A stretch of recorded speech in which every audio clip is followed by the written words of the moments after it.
아멘. 우리 하나님께 영광의 박수 올려드리겠습니다. 어느 조그만 어린 물고기 두 마리가 물속에서 헤엄을 치면서 이렇게 놀고 있었습니다.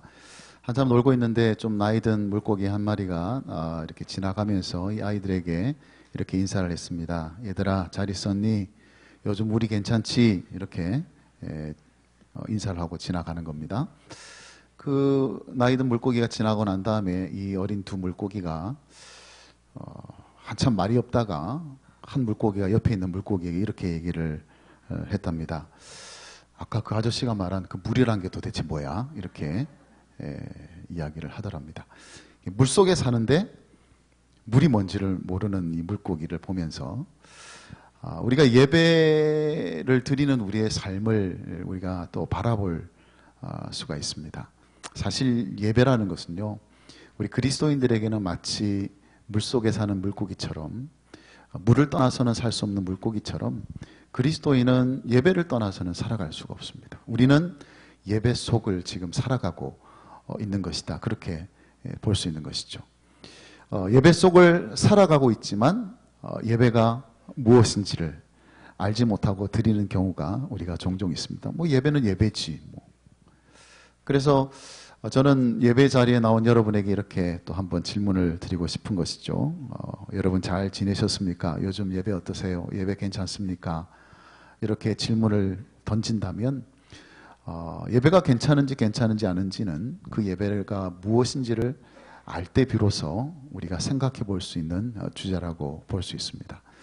그래서 오늘 여러분에게 드리고자 하는 말씀의 주제는, 우리가 예배 속을 살아가고 있는 사람들이라면, 예배가 없이는 존재할 수 없는 그런 사람들이라면 도대체 우리가 예배 속을 살아간다는 말의 의미가 무엇인지, 그리고 그 예배를 통해서 우리가 살아내야 될 그 예배의 삶은 어떤 것인지를 생각해 보는 일이 굉장히 의미 있는 일이라고 생각이 듭니다. 그래서 오늘은 특별히 다윗이 언약궤를 예루살렘으로 옮겨온 이 사건을 중심으로 그 점들을 여러분과 함께 나누기를 원합니다.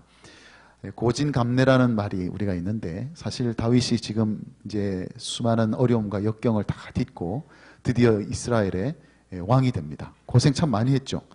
사울 왕에게 쫓겨다니면서 망명자로 도망자로 그렇게 살다가 드디어 이스라엘의 왕이 된 겁니다. 왕이 되고 난 다음에 해야 될 일이 뭐겠습니까? 어쨌든 이 나라를 안정시키고 왕권을 강화하고 그런 일들이 이제 필요하겠죠. 그런 가운데서 다윗이 이제 수도까지 이렇게 예루살렘으로 바꿉니다. 그러면서 이제 명실상부한 이스라엘의 왕으로서 그런 면모를 갖추어 가기 시작하고 있는 상황 속에서 우리가 들여다보고자 하는 정말 중요하고 의미 있는 사건이 바로 오늘 기록되어 있는 이 본문에 있는 이 말씀입니다. 다시 말하면 다윗이 이스라엘 왕으로서 자신의 왕권과 그 기반을 다져나가는 그 과정 속에서 가장 중요했던, 가장 의미 있었던 일은 오늘 다윗이 예루살렘으로 언약궤를 옮겨온 사건이었다, 그렇게 볼 수가 있다는 뜻입니다. 오늘 25절을 다시 보시면, 이에 다윗과 이스라엘 장로들과 천부장들이 가서 여호와의 언약궤를 즐거이 메고 오벳 에돔의 집에서 올라왔는데, 이렇게 말씀합니다. 그러니까 지금 다윗은 그 이스라엘의 여러 지도자들과 함께 오벳 에돔의 집에 있던 그 언약궤, 하나님의 언약궤를 지금 예루살렘으로 옮겨왔다. 그런데 그냥 옮겨온 것이 아니라 단순히 무슨 이삿짐 센터에서 맡겨서 그냥 옮기듯이 그렇게 옮긴 것이 아니라, 오늘 그가 옮기고 있는 이 장면을 가만히 들여다보면요, 이게 보통 행사가 아니라는 것을 알 수가 있습니다. 모든 지도자들이 다 함께 동원됐을 뿐만 아니라 제사장과 레위인과 찬양대와 동원할 수 있는 모든 것들을 다 동원해서 정말 거창하게 요란법석을 떨면서 이 언약궤를 옮기고 있는 장면을 우리가 보게 됩니다. 여러분, 다윗이 왕이 되었을 때가 있지 않았겠습니까? 그가 왕으로 등극했을 때에 어떤 행사를 하지 않았겠어요? 그런데 성경에는 그런 행사에 대해서 별 말이 없어요. 얼마나 성대하게 했는지 저는 잘 모르겠지만, 성경이 주목하고자 하는 바는 다윗이 이스라엘의 왕이 됐을 때 어떤 모습이었느냐가 아니라 오늘 이 장면을 오히려 더 부각시켜서 우리에게 강조하는 부분처럼 보인다라는 거예요. 스스로가 왕이 되었을 때, 다윗이 왕이 되었을 때조차도 비교할 수 없을 만큼 그렇게 모든 것을 다 동원을 해서 정성을 다해서 그렇게 난리를 피우면서 이렇게 언약궤를 옮기는 이 사건을 들여다보면서 도대체 언약궤가 뭐길래, 다윗은 도대체 언약궤를 뭐라고 생각했길래 이렇게까지 하고 있느냐라는 점들을 우리가 생각해 보자는 것이죠. 여러분, 언약궤는요, 상자입니다. 상자. 그냥 겉으로 보면 그냥 단순한 상자예요. 크기도 그렇게 크지 않습니다. 길이가 1.2m가 되지 않아요. 옆으로 가로 세로로도 60cm, 60cm 정도밖에 되지 않는, 그렇게 별로 크지 않는 하나의 상자예요. 그런데 이 언약궤가 처음 만들어졌을 때 그것은 하나님이 성막을 짓게 하시면서 지성소에 이 언약궤를 두게 하셨습니다. 그 지성소라는 건 가장 거룩한 곳이라는 의미인데, 그곳이 가장 거룩한 곳이 된 이유는 뭐냐면 그곳에 하나님이 임재하시기 때문에. 그래서 언약궤는 한마디로 말하면 하나님의 임재를 상징하는 것이 바로 언약궤입니다. 하나님이 그곳에 임재하셨다는 거예요. 그런데 하나님의 임재를 상징하는 그 언약궤 안에는 세 가지 물건이 들어있습니다. 첫째는 모세가 시내산에 올라가서 하나님으로 받았던 그 십계명 돌판이 그 안에 들어가 있고요. 또 하나는 광야길에 걸어가면서 만나를 하나님께서 먹여주셨는데 그 만나가 든 항아리가 그 안에 있습니다. 그리고 마지막 하나는 지팡이가 하나 있는데 그것은 아론의 지팡이에요. 그런데 그 아론의 지팡이에는 싹이 나 있습니다. 싹난 아론의 지팡이가 그 언약궤 안에 들어가 있습니다. 이 언약궤 들어가 있는 이 세 가지의 물건은 하나님이 이스라엘 백성들에게 어떻게 임재하시는지를 보여주시는 하나의 상징적인 물건들이에요. 다시 말하면 이스라엘 백성 가운데 이스라엘 공동체에 임하시는 하나님, 그분은 그들에게 어떤 존재인지를 보여주는 하나의 상징적인 물건이라고 볼 수 있습니다. 모세가 가지고 내려왔던 그 십계명 돌판이 의미하는 하나님은 어떤 하나님이십니까? 언약의 백성이신 이스라엘 백성들에게 말씀하시는 하나님이시죠. 그 만나가 담겨있는 항아리는 무엇을 의미하겠습니까? 광야 같은 인생길 가운데 하나님께서 그들을 먹이시고 채우시고 그들의 필요를 채워주시는 하나님이시라는 것이고, 아론의 쌍난 지팡이가 의미하는 바가 뭐겠습니까? 지팡이라는 것은 인도하는 데 사용하는 물건이겠지만, 리더십을 상징하는 물건이겠지만, 아론의 지팡이에 싹이 났다는 것은 뭐냐면 하나님께서 아론을 통해서 이 모든 인도하시는 일들을 진행시키겠다는 거예요. 그 이스라엘 자손들 중에서. 그래서 아론의 지팡이에만 싹이 나 있는 거예요. 그건 뭘 의미하겠습니까? 하나님께서 이스라엘 백성들 인도하시는 모든 가정 가운데 그것은 하나님의 뜻과 주권 가운데서 하나님이 세우신 사람들을 통해서 이끌어 가신다는 거예요. 그래서 이 언약궤 안에 들어가 있는 이 세 가지 물건들은요, 하나님께서 그들 가운데 어떤 방식으로 임재하시는지를 보여주시는데, 이 언약궤가 위치했던 장소는 항상 이스라엘 공동체의 중심이었습니다. 중심.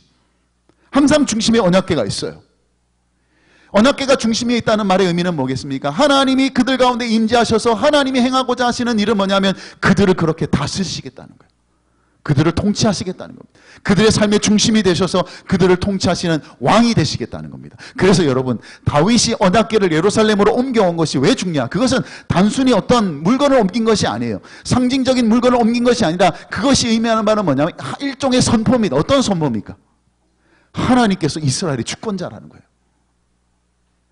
지금 다윗이 이스라엘 왕이 되어 있지만 내가 왕이 아니라 하나님이 이 나라를 다스리는 왕이라는 것을 다윗이 선포하는 거예요. 이 나라는 하나님께, 다윗이 통치하는 나라가 아니라 우리에게 말씀하시고 우리를 채워주시고 우리를 인도하시는 하나님이 통치하시는 하나님의 나라라는 것을 선포하는 행위라고 볼 수 있습니다. 그래서 다윗이 언약궤를 예루살렘으로 옮겨온 것은 굉장히 중요한 의미가 있죠. 지금 다윗이 언약궤를 옮겨오고 있는 이 순간에는 다윗은 더 이상 왕으로 서 있는 게 아니에요. 언약궤 앞에서 다윗은 예배자로 서 있을 뿐입니다. 언약궤 앞에서는요, 모두 다가 예배자예요. 다른 어떤 신분이 있을 수가 없어요. 왜냐하면 주님이 왕이시기 때문에 그렇습니다. 다윗이 모든 것을 다 가진 사람이라도, 다윗이 사람들로부터는 이스라엘의 왕이라 칭송을 받고 부를 가지고 명예를 가지고 모든 권력을 다 가지고 있다 할지라도 언약궤 앞에 있는 다윗은요, 언제나 예배자입니다. 별 수 없어요. 다윗은 왕으로 지금 서 있는 게 아니라 예배자로 서 있습니다. 여러분, 복음이 뭡니까? 복음이라는 것은 하나님께서 우리를 구원하셔서 예수 그리스도 통해서 우리를 구원하신 것인데, 한마디로 말하면 하나님의 언약궤가 우리의 삶 가운데로 옮겨진 것을 의미합니다. 예수 그리스도가 우리의 삶으로 옮겨진 거예요. 그래서 그리스도인은 어떤 사람이냐? 예수 그리스도께서 자신의 삶으로 옮겨진 사람들이 바로 그리스도인들이에요. 그런데 그렇게 나의 삶으로 옮겨진 예수 그리스도가 어떤 분이냐? 왕이시다는 거예요. 그게 복음이에요, 복음. 복음 때문에 우리 가운데 일어나게 된 일은 이제 우리의 삶 가운데 예수님이 옮겨지셨고 그 옮겨지신 예수님은 우리의 왕이 되셔서 우리의 삶의 중심이 되시고 우리를 다스리시고 우리를 통치하시는 왕이시다. 그런 예수님 앞에 서라면요, 그 누구도 다 예배자로 설 수밖에 없습니다. 예배가 없어요. 여러분, 오늘 좀 흥미로운 장면이 하나 마지막 부분에 나오는데, 다윗이 언약궤를 옮겨오면서 이렇게 예배하고 이렇게 기뻐하는 이 장면을 누가 보고 있었냐면 미갈이 보고 있었습니다. 다윗의 아내고 사울왕의 딸이고 있던 미갈이 보고 있습니다. 29절을 보시면 우리 한번 같이 읽겠습니다. 29절입니다. 여호와의 언약궤가 다윗성으로 들어올 때에 사울의 딸 미갈이 창으로 내다보다가 다윗 왕이 춤추며 뛰노는 것을 보고 그 마음에 업신여겼더라. 그랬습니다. 여러분, 지금 미갈이 다윗이 하고 있는 행동을 보고 마음에 업신여겼다 그랬습니다. 그가 다윗이 그렇게 언약궤 앞에서 예배하고 심지어 춤추면서 그렇게 기쁘게 예배하는 모습을 보고 있을 때 왜 그가 마음에 업신여겼냐면, 지금 미갈은요, 다윗을 무엇으로 보고 있냐면 왕으로 보고 있는 거예요.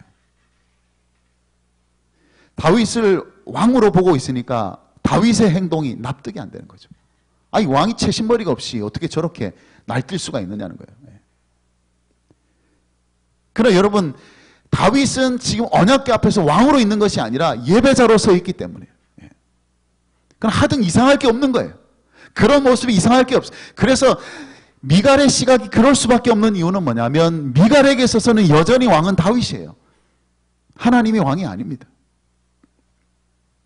그렇기 때문에 우리가 예배 자리에 나와서 왕이신 예수 그리스도 앞에 서 있다면요, 우리는 그 어느 것도 아니라 오직 예배자로 하나님 앞에 서 있는 겁니다. 여러분이 이 밖에 나가면 어떤 존재로 있을 겁니다. 무엇일 거예요? 어떤 존재일 겁니다. 그러나 여러분이 하나님 앞에 서 있다면, 예수 그리스도 앞에 있다면요, 그런 거 다 필요 없어요. 그저 우리는 예배자일 뿐입니다. 예배자로 서 있을 뿐이에요. 그래서 그분이 우리를 통치하시고 우리를 다스리시는 그 왕이신 것을 우리는 늘 주님 앞에 고백하면서 찬송하고 경배하는 것이 바로 우리가 지금 하고 있는 이 행위입니다. 이 행위. 다른 게 아니에요. 우리가 드리는 이 예배는요, 그래서 이 예배에는 누구만 보여야 되느냐? 왕이신 예수 그리스도, 그분만이 보여야 돼요. 내가 보이면 안 돼요. 나의 위치가 보이고 나의 신분이 보이고 내가 지금 어떤 형편에 처해 있는지가 보이고 심지어 이런저런 예배 분위기가 보이는 게 아니라 오직 예수 그리스도, 왕이신 예수 그리스도만이 선명하게 가장 뚜렷하게 보이는 그런 현장이 바로 이 예배 현장이라는 거예요. 그렇게 될 때 여러분, 우리의 삶이 이제는 온전히 예수 그리스도가 왕이 되셔서 우리를 통치하시는 삶이 됩니다. 우리가 여기서 이 예배를 통해서 예수 그리스도께서 우리의 왕이심을 확인하고 그렇게 주목했다면요, 자연스럽게 우리의 삶 역시 어떤 삶으로 나타나느냐? 예수님께서 우리를 다스리시고 통치하시는 삶으로 나타나다는 거예요. 여러분, 다윗이 언약궤를 이렇게 옮겨오면서 그 언약궤 앞에서 기뻐하면서 그렇게 예배자로 서 있었던 것으로 끝이 난 게 아닙니다. 이건 뭘 의미하느냐? 이제 앞으로 다윗이 이스라엘 나라를 통치하게 될 텐데 그 통치하는 방식도 똑같다는 거예요. 내가 왕이니까 내 마음대로 통치하겠다가 아니라 하나님이 이 나라의 왕이시니까 내가 이 나라를 통치하더라도 하나님의 방식대로 통치하겠습니다. 하나님이 왕이 되셔서 이 나라가 움직일 수 있도록 그렇게 다스리겠습니다. 여러분, 언약궤 앞에서 예배드린 다윗이 그가 통치하는 방식이 그렇게 연결되어져 있다는 사실을 우리가 생각해 본다면요, 오늘 여러분이 이 예배 속에서 그래요, 주님이 나의 왕이시고 주님만이 나의 주님이십니다, 주님만이 나의 임금님이십니다, 그렇게 고백했을 때는요, 그것은 이 자리에서만 일어나게 되는 고백이 아니라 여러분이 살아가는 삶의 모든 방식에서 우리 주님께서 왕이 되셔야 되고요, 진정한 왕 노릇 하셔야 되고요, 명목상의 왕이 아니라 그냥 예배 드릴 때만 왕이었던 그분이 아니라 내가 살아가고 있는 삶의 현장 순간순간마다 주님이 왕이 되시고 예수 그리스도께서 왕 노릇하시는 삶, 그런 삶이 예배를 온전히 드린 사람에게 나타나는 그런 삶이라는 것을 오늘 우리가 기억해야 합니다.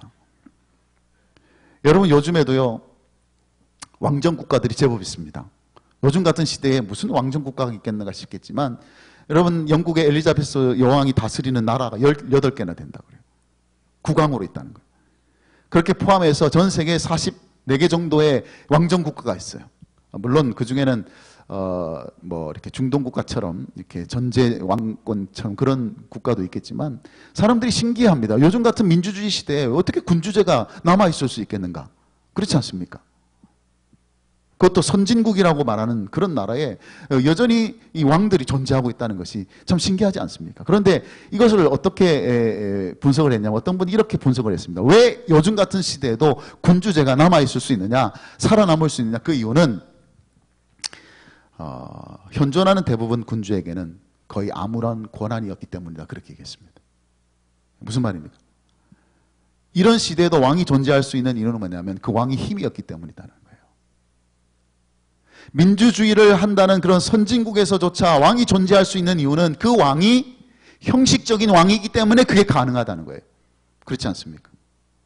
여러분 영국 왕이나 일본 왕이나 여러분 형식적인 국가의 대표지 뭐 실제적으로 그를 다스리는 행위를 할 수가 없어요. 그래서 심지어 엘리자베스 여왕은 이런 유명한 말을 남겼습니다. 사람들이 나를 봐야 내 존재를 믿는다 그랬습니다. 사람들이 나를 봐야 내가 왕인 줄 안다는 거예요. 그래서 이 시대에는 그런 왕들이 많습니다. 그런데 우리가 한번 생각해 보자는 것이죠. 마치 우리가 예수님을 왕이라고 그렇게 선포하고 왕이라고 인정하게 될 때 그 왕이 혹 이 시대에 있는 그런 왕들로서 존재하고 있는 것은 아니냐라는 거예요. 명목상의 왕, 실질적인 권한은 행사할 수 없는 그런 왕. 우리가 입으로는 주님이 왕이라고 고백합니다. 예수 그리스도께서 우리 왕이십니다라고 고백하지만 알고 보면요, 종교생활하는 그 영역에서만 예수님이 왕이시고 우리가 예배드리는 현장에서만 왕이실 때가 너무나 많다는 거예요. 과연 여러분의 가정에서 예수님이 왕이 되고 계시는지, 과연 여러분이 사업하는 그 사업의 현장에도 여전히 예수님이 왕이신지, 여러분이 살아가고 있는 모든 방식을 통해서 예수님이 왕이시라는 증거들이 나타나고 있는지가 굉장히 중요한데, 그것은 어떻게 살아갈 때 그게 가능하냐? 여러분이 정말 이곳에서 드리는 예배가 예수 그리스도 앞에서 그분을 왕으로 인정하고 고백하는 예배가 된다면요, 여러분의 삶도 마땅히 그러한 삶으로 나타날 수밖에 없다는 거예요. 그래서 이제 여러분이 언약궤 앞에서 예배자가 되기를 바라는데, 그 언약궤 앞에서 예배자라는 것은 예수 그리스도께서 나의 왕이 되시는 삶이 되고 그분이 내 삶의 중심이 되는 삶이 될 때에 우리가 드리는 예배가 예배일 수 있다는 것을 기억하면서, 그런 의미에서 저와 여러분이 예수 그리스도 앞에서 온전한 예배자로 설 수 있게 되기를 주님의 이름으로 축복합니다. 자, 그런데 우리가 한 가지 더 생각해 보고자 하는 것은 다윗이 이 언약궤 앞에서 예배를 드리는데 어떤 모습으로 예배를 드리느냐, 이 부분을 한 번 더 생각을 좀 해보겠습니다. 29절에 다윗의 아내 미갈이 비웃었던 바로 그 행동, 그렇게 다윗이 예배를 드렸습니다. 우리가 읽었던 이 본문에는 아주 간단하게 표현하고 있지만 좀 더 실감나게 표현하고 있는 부분이 있습니다. 사무엘하 6장 20절, 똑같은 사건을 사무엘하에서도 기록하고 있는데 거기에 보면 조금 더 구체적으로 다윗의 모습을 표현하고 있습니다. 사무엘하 6장 20절 한번 같이 읽겠습니다. 다윗이 자기 가족에게 축복하러 돌아오매 사울의 딸 미갈이 나와서 다윗을 맞으며 이르되 이스라엘 왕이 오늘 어떻게 영화로우신지 방탕한 자가 염치 없이 자기의 몸을 드러내는 것처럼 오늘 그의 신복의 계집종의 눈앞에서 몸을 드러내셨도다 하니. 여러분, 미갈이 이렇게 하는 것을 보면요, 다윗이 그냥 대충 춤춘 게 아니라는 것을 알 수가 있습니다. 그죠? 거의 뭐 옷이 흘러내릴 정도로, 몸이 드러날 정도로 아주 격렬하게, 우리가 흔히 막춤이라고 하는 게 있죠. 예. 그냥 막 추다 보면요, 옷이 내려가는 줄도 모르고 막 그렇게 추는 춤. 그건 뭡니까? 전혀 다른 사람의 눈을 의식하지 않는 것이고 전혀 자기가 어떤 존재인지를 의식하지 않기 때문에 일어날 수 있는 일이에요. 여러분, 다른 사람의 눈을 의식하고 내가 어떤 사람인가를 의식하게 되면 이런 춤이 나올 수가 없어요. 이런 춤이 나올 수가 없어요. 옷이 벗겨질 정도로 그렇게 춤추는 일은 일어날 수가 없습니다. 여러분, 우리가 사람이 춤을 추는 행위는 왜 춤을 추느냐면 그 마음속에 기쁨이 행동으로 터져 나오는 게 춤이에요. 물론 뭐 우리나라 춤에는 뭐 하늘 담은 춤도 있고 그렇지만, 또는 직업적인 댄서인 분들은 오늘 뭐 실컷 기분 나쁜 일 생겨도 부부싸움 하고 나와도 할 수 없이 춤출 수도 있습니다. 그러나 정말 춤이라고 한다면, 정말 자연스럽게 나온 춤이라고 한다면 그 춤은 어디에서 나오느냐? 그 마음 가운데 있는 주체할 수 없는 기쁨에서 나오는 게, 그게 춤이에요. 그러니까 지금 다윗이 이 정도로 춤을 췄다는 것은 그렇게 할 만한 기쁨이 그 안에 있었다는 뜻이겠죠. 여러분, 그가 이렇게 기쁘게 춤추는 이유는 뭡니까? 언약궤가 지금 예루살렘으로 옮겨지고 있기 때문에 지금 기쁜 거거든요. 근데 여러분, 언약궤가 뭐 대단한 거라고 그렇게 기쁠까 생각되지 않습니까? 사실 뭐 언약궤가 들어온다고 해서 뭐 다윗에게 무슨 좋은 일이 뭐가 일어나겠어요? 뭐 언약궤가 들어나온다고 해서 돈이 더 생기겠습니까? 아니면 언약궤 때문에 더 왕권이 더 강화되는 일이 일어나겠습니까? 언약궤가 들어온다고 해서 실제적으로 자신이 기뻐서 춤출 만한 그런 구체적인 일들이 일어나지 않을 수가 있다는 것이죠. 심지어 그 언약궤가 들어올 때 무슨 신비한 현상이 일어난 것도 아니에요. 뭐 하늘에서 갑자기 뭐 이렇게 막 조명이 비쳤다든지 갑자기 천상의 소리가 막 음악 소리가 들려왔다든지 그래서 춤을 췄다든지 그런 것도 없습니다.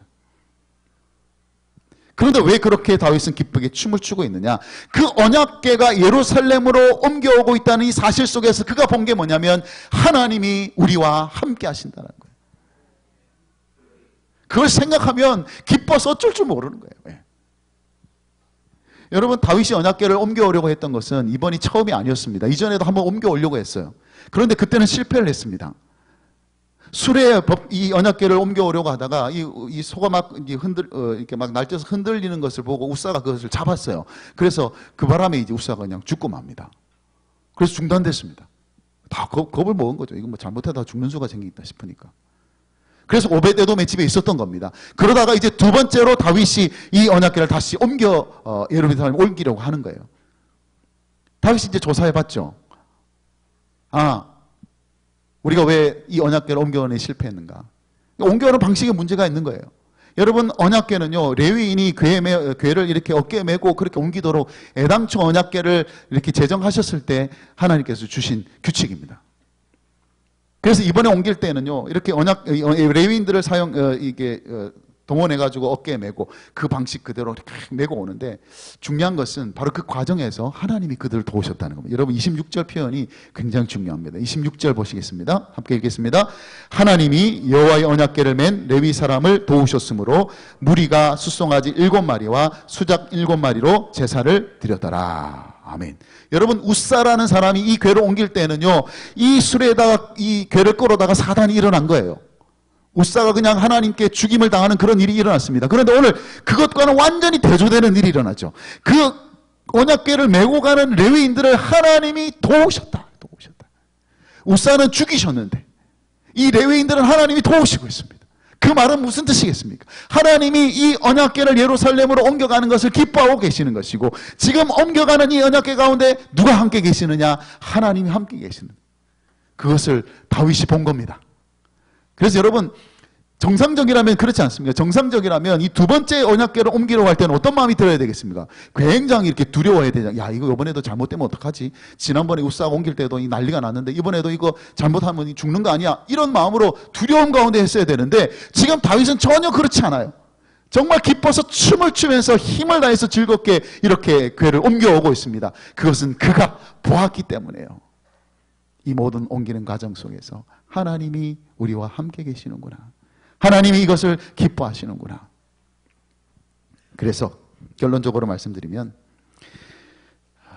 다윗이 그렇게 언약궤로 인하여서 기뻐서 춤출 수 있었던 이유는 뭐냐면 다윗은 기본적으로 하나님만으로 만족하는 사람이기 때문에 그렇습니다. 하나님만으로도 충분한 사람이었기 때문에. 성경에 다윗이 왕이 되었기 때문에 기뻐서 춤췄다는 기록이 나와 있지 않습니다.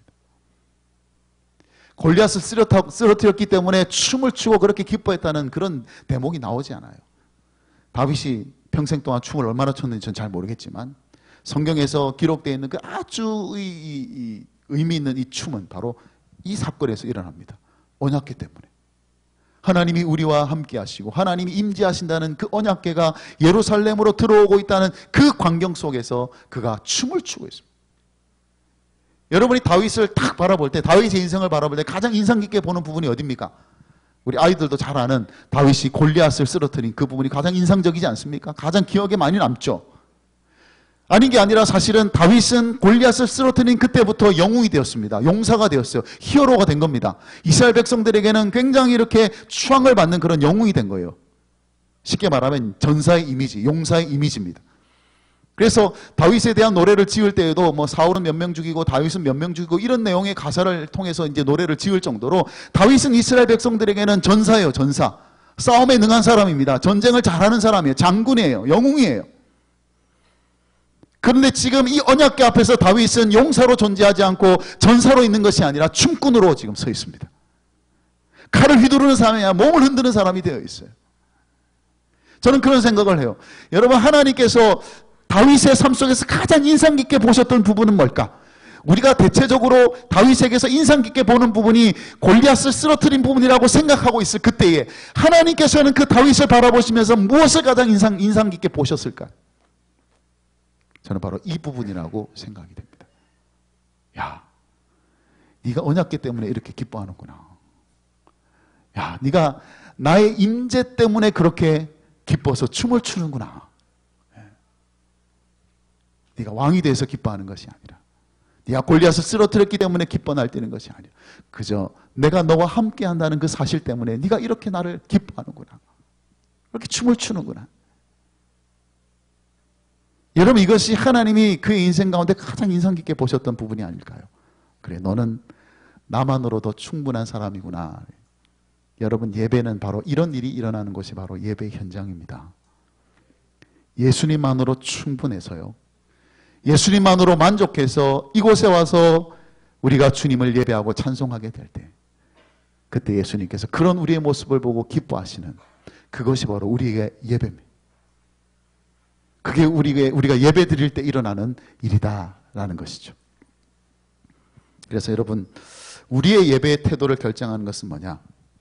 여러분이 얼마나 예수님만으로도 충분한 사람이냐가 결정합니다. 여러분이 얼마나 예수님만으로도 만족할 수 있는 사람이냐, 여러분이 얼마나 예수님 그분 때문에 행복하고 예수님 그분 때문에 즐거워할 수 있는 사람이냐가 우리가 예배를 드리는 태도를 결정한다는 거예요. 스탠리 존스 선교사님이란 분이 계시는데 인도에서 선교하셨던 분입니다. 간디가, 여러분 잘 아시는 간디가 활약하고 있을 그 시대에 인도에서 선교하신 분인데, 이 선교사님이 한 번은 6개월 동안 전도 여행을 이제 가려고 하는데, 이제 메리 웹스터라는 자매가 선교사님 이제 격려한다고 이렇게 쪽지에다 뭐 이렇게 적어준 거예요. 그래서 쪽지를 펴보니까 어떤 내용이 적혀있어요? 이런 내용이 적혀있습니다. 선교사님, 예수님과 함께 재미있게 놀다 오세요. 이렇게 적어놓은 겁니다. 지금 전도 여행하러 가는 선교사한테 예수님과 함께 재미있게 놀다 오세요. 이 선교사님 처음에 굉장히 당황을 한 거죠. 내가 뭐 놀러 가는 줄 아나? 그런데 그 쪽지의 내용을 곰곰이 생각하면 생각할수록 내가 그리스도인이 되어 누리고 있는 것을 정말 정확히 꼬집고 있는 내용이다라는 생각이 들기 시작한 거예요. 그래. 나는 정말 예수님과 함께해서 재미를 누리고 있는 사람이지. 그리스도인으로 사는 것은 정말 재미있는 일이지. 행복한 일이지. 여러분, 선교의 위대한 일들이 우리에게 꼭 필요합니다. 그러나 우리가 주님을 위해서 하는 그 어떤 일보다도 우리가 그분 때문에 즐거워하는 일을 앞설 수는 없습니다. 여러분이 주님을 위해서 어떤 헌신을 하고 어떤 봉사를 한다 할지라도 예수님 그분 때문에, 예수 그리스도께서 나와 함께 하신다는 그 사실 때문에 즐거워할 수 있는, 만족할 수 있는, 그래서 예수님만으로 충분합니다라고 고백할 수 있는 사람, 그런 사람이 예배자입니다. 솔직히 말씀드려서 이렇게 말씀하시는 분이 계실 겁니다. 아이고, 목사님, 뭐 요즘 재미있는 일이 뭐가 있습니까? 솔직히 뭐 춤출 일이 전혀 없는 현실을 우리가 살고 있지 않습니까? 여러분, 뭐 건강을 봐도 그렇고, 뭐 집구석을 봐도 그렇고, 뭐 직장을 봐도 그렇고, 장사를 생각해도 그렇고, 뭐 춤출 일이 뭐가 있어요? 오히려 뭐 울고 싶은데, 지금 울고 싶어 죽겠는데, 이런 상황에서 무슨 춤이 나오겠어요? 여러분, 춤도요, 그냥 추라면 못 춥니다. 뭐가 있어요? 춤이 나옵니까? 풍악이 있어요, 풍악이. 뭐 음악이 나와야 춤을 출 거 아니에요. 여러분, 지금 이 상태에서 여러분 춤추라고 하면 뭐 춤이 나오겠습니까? 뭐 이렇게. 근데 갑자기 막 이렇게 뭐 비트가 나오고 이러면 막 어깨가 싹 올라가고, 그죠? 춤추려면요, 리듬이 필요하고, 박자가 필요하고, 음악이 필요하고, 풍악이 필요해요. 근데 여러분, 우리의 삶을 돌아보면 도대체 뭐 춤출 건덕지가 없는데 무슨 춤을 추겠어요? 그런데 놀라운 것은요, 우리가 춤출 수 있는 이유는 오직 예수 그리스도 그분뿐이라는 거예요. 그분이 우리의 풍악이요, 그분이 우리의 음악이고요, 그분이 우리의 리듬이에요. 그래서 그분만 생각하면 춤출 수 있습니다. 여러분이 아무리 힘들어도요, 여러분이 아무리 병 때문에 고생하고, 여러분이 아무리 사업이 힘들어도, 여러분이 참 가족들이 말썽을 섞이고, 여러분 가운데 어떤 어려움과 고난이 있더라도 예수 그리스도 그분만을 생각하면 춤이 나올 수 있는 사람들이 정말 예수님 앞에서 진정한 예배자라는 것을 오늘 저와 여러분이 이곳에서 확인하는 것이 필요합니다. 언약궤 앞에서는요, 그냥 춤꾼이 되셔야 돼요. 예수님 앞에서는 그냥 즐거워하셔야 됩니다. 그래서 예배는 예수님 때문에 즐겁고 만족하기 때문에 나올 수밖에 없는 춤이라는 것을 우리가 다시 한번 기억하면서 여러분의 남은 생에는 늘 우리 예수 그리스도 앞에서 춤추는 예배자가 될 수 있기를 주님의 이름으로 축복합니다. 물속에 살면서도 물이 뭐냐고 물어보았던 그 어린 물고기처럼 때로 우리도 늘 예배 속을 살면서 예배가 뭔지도 모르고 그렇게 그냥 뭐 예배니까 예배지 하면서 그렇게 습관적으로 예배 드릴 수 있습니다. 그래서 이 질문을 여러분에게 드렸습니다. 요즘 예배가 어떠십니까? 여러분의 예배는 요즘 어떠십니까? 다윗이 언약궤를 옮긴 이유가 하나님만이 진정한 왕이시기 때문입니다.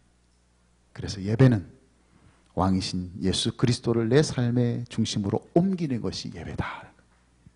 그리고 다윗이 언약궤 앞에서 춤춘 이유는 하나님이 함께 하신다는 사실만으로도 기뻐했기 때문이라면 예배는 왕이신 예수 그리스도만으로서 기뻐할 수 있는 춤이라는 것을 우리가 다시 한번 기억합시다.